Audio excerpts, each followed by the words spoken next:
Hello everyone. आज एक collar की मैं कटिंग और स्टिचिंग शेयर करने वाली हूँ। ये मैं एक कॉर्ड सेट में लगाने वाली हूँ और इसको मैं कटिंग और स्टिच पूरा करके आपको दिखाऊंगी स्टेप बाय स्टेप। ये मेरी शर्ट जो मैंने कटिंग करके रखी है उसका फ्रंट और बैक है। इसमें नेक की मार्किंग कैसे करनी है वो भी मैं आपको इसमें करके दिखा देती हूँ। नेक की विड्थ और डेप्थ मैंने 3 इंचज़ ली है और उसको ली मैंने किस तरह से है, नेक का हाफ माइनस 0.5 इंच। इस मेज़रमेंट के हिसाब से मैंने ये 3 इंच निकाला है। अब ये बैक का जो है मैंने 1 इंच बढ़ाकर रखा है, पीछे का हिस्सा आधा इंच मार्जिन में चला जाएगा और आधा इंच एक्स्ट्रा रहेगा, तो उससे कॉलर हमारा पीछे की तरफ नहीं जाएगा। इससे बढ़ाने से ये फ़ायदा होगा। आर्म होल इसका 7.5 इंचज़ लिया है क्योंकि ये 38 इंच का है। अब इसमें मैं फ्रंट नेक की मार्किंग करके दिखाती हूँ। जब भी हम कॉलर लगाते हैं तो राउंड ज़्यादा नहीं देते, नहीं तो कॉलर बहुत खिंचने लगता है। तो इस तरह से मार्क किया मैंने हाफ इंच नीचे की तरफ और फिर उसको एक वी जैसा बना दिया और हल्का सा राउंड दिया है बस।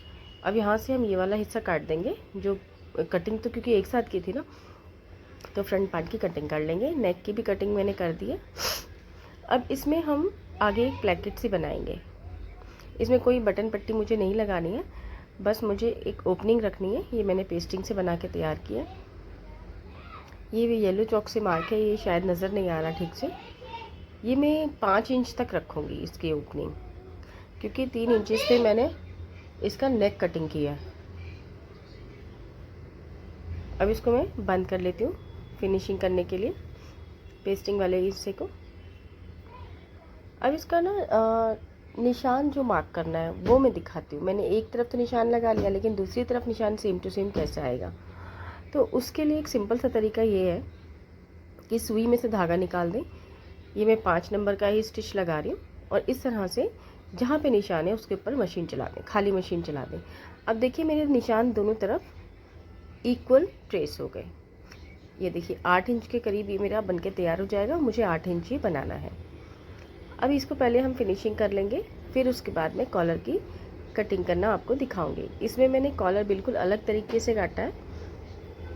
इसको एक बार जैसे मैंने कटिंग किया आप वैसे बना के देखिए, बहुत अच्छी फिनिशिंग देगा, पहनने पे बहुत अच्छा लगेगा।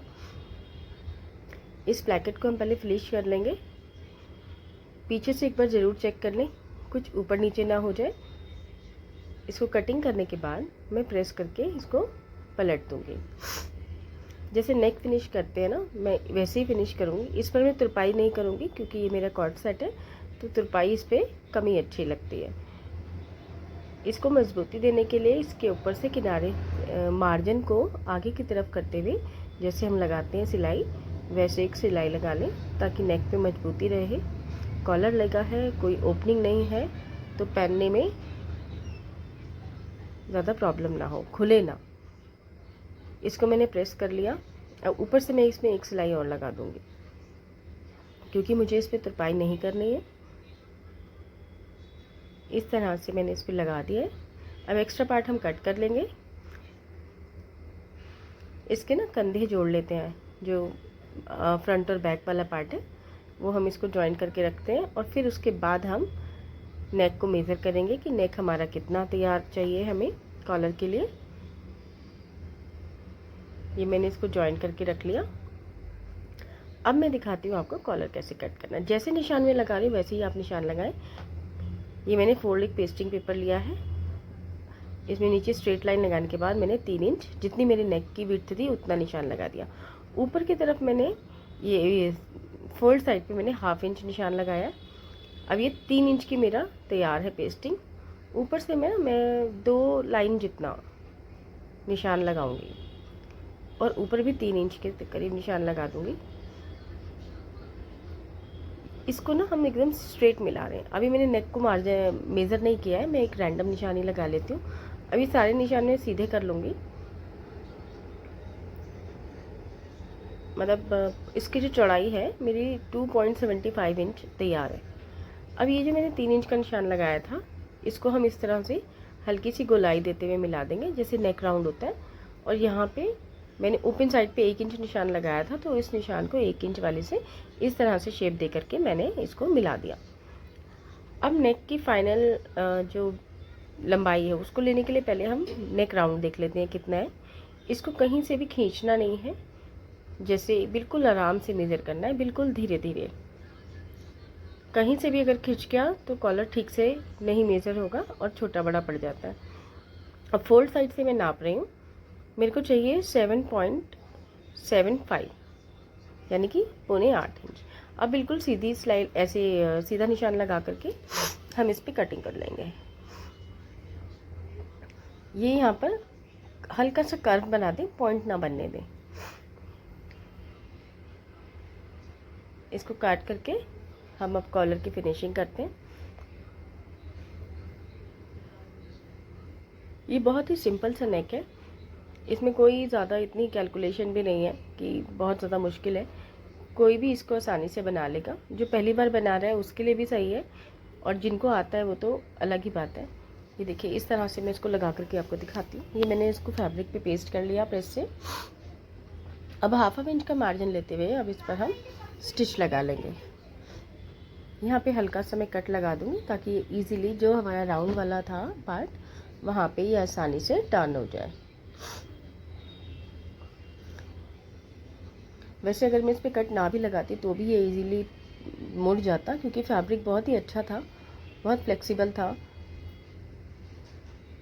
अब इसको ना मैं वैसे फोल्ड से भी मैं कॉलर स्टिच कर सकती थी, लेकिन मैं इसको बीच में से इसलिए काट रही हूँ कि कॉलर की जो पॉइंट्स हैं उसको मैं अच्छे से निकाल सकूँ। और वो पॉइंट्स कैसे निकालते हैं वो मैं इसमें आपको दिखाती हूँ। एक्स्ट्रा कपड़ा हम बाद में कट करेंगे, पहले कॉलर को स्टिच कर लेते हैं। यहाँ पे मैंने इसको स्टिच करना स्टार्ट किया। अब कॉर्नर पर लाकर पॉइंट पे लाके मैंने इसको रोका, सुई नीचे ही रखी। अब मैंने ये धागा लिया, एक धागा बीच में फंसाया और एक टांका ऊपर से लगा दिया, और ये दोनों धागा उठा करके मैंने कॉलर के बीच में रख दिया इस तरह से। अब मैं इस पर स्टिच लगा दूँगी और दूसरे पॉइंट पर भी मैं इसी तरह से स्टिच लगाऊंगी। इससे क्या होगा कि हमारे जो कॉलर के पॉइंट्स हैं वो एकदम से बढ़िया से बन के तैयार हो जाएंगे। एक दोनों की जो पॉइंट्स हैं इक्वल रखेगी, देखने में ऐसा नहीं लगेगा कि एक बहुत ज़्यादा पॉइंट हो गया है, निकल गया है, एक थोड़ा कर्व सा हो गया है। कई बार ऐसा हो जाता है। कैंची वगैरह से हम सीधा तो कर लेते हैं, लेकिन उसमें कपड़ा कटने का फटने का डर रहता है। तो मैं तो ज़्यादातर थ्रेड का ही इस्तेमाल करती हूँ, जिससे मेरे कॉलर के पॉइंट हैं जो एकदम से परफेक्ट बन के तैयार हो जाते हैं। एक्स्ट्रा कपड़ा कटिंग कर दें। यहाँ पे छोटे छोटे में कट लगा लेती हूँ। लाइन भले ही सीधी है, लेकिन कट लगाने से ना बहुत अच्छे से इसमें खिंचाव आ जाता है और ये पलटी होके बहुत ही अच्छा बन जाता है। अभी धागे को हमें बस बाहर की तरफ खींचना है, जिससे हमारे पॉइंट आराम से निकल जाएंगे। दोनों तरफ से खींच करके मैं प्रेस कर लेती हूँ। ये देखिए दोनों के पॉइंट बिल्कुल इक्वल है, कोई ज़्यादा कर्व नहीं हुआ, कोई मुड़ा नहीं, कोई ठीक है दोनों। अब ये धागा मैं कट कर दे के इसको मैं निकाल देती हूँ। अब इसको हमें अपनी शर्ट के साथ जॉइन करते हैं। उससे पहले हम इसका एक सेंटर पॉइंट ले लेते हैं, सेंटर पे कट लगा लेते हैं और इसको हम अपनी शर्ट के साथ अटैच करके दिखाते हैं। ये मेरी शर्ट का जो पीछे वाला गला है उसका सेंटर पॉइंट है। कॉलर हमेशा बैक सेंटर से जोड़ना स्टार्ट करना चाहिए। और इसको जोड़ने का भी एक ये अच्छा तरीका होता है कि जब हम इस पर सिलाई लगाएं तो कहीं पर भी आगे जो होता है ना वो धागा नज़र ना आए, नहीं तो धागा दिखता है तो बहुत ख़राब लगता है।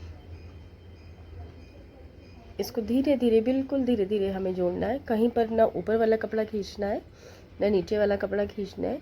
दोनों में से जो भी पार्ट अगर खींच गया तो फिर कॉलर अटैच होने में बड़ी मुश्किल हो जाती है। इसलिए बहुत धीरे धीरे हमें इसको स्टिच करना है। ये देखिए बिल्कुल इक्वल मेरा आया है, ना ज़्यादा ना कम।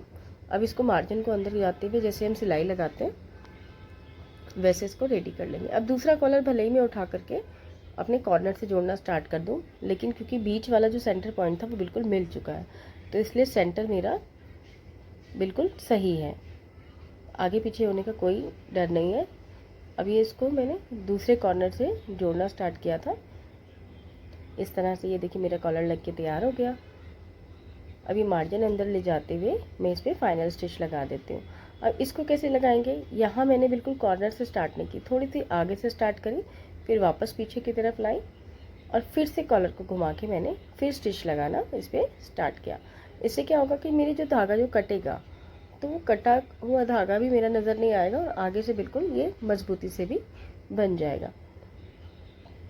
इस पर हम स्टिच लगाते चलेंगे। ये देखिए जो मैं स्टिच लगा रही हूँ मैंने कहीं पर कोई गोलाई पर कहीं कोई कट नहीं लगाया और मेरा जो कॉलर है ये बिना कट के ही आसानी से जुड़ गया। कहीं पर कोई खिंचाव नहीं आया, कहीं कोई झोल नहीं आया, ये बिल्कुल मेरा बिना कट के ही बन के तैयार हो गया।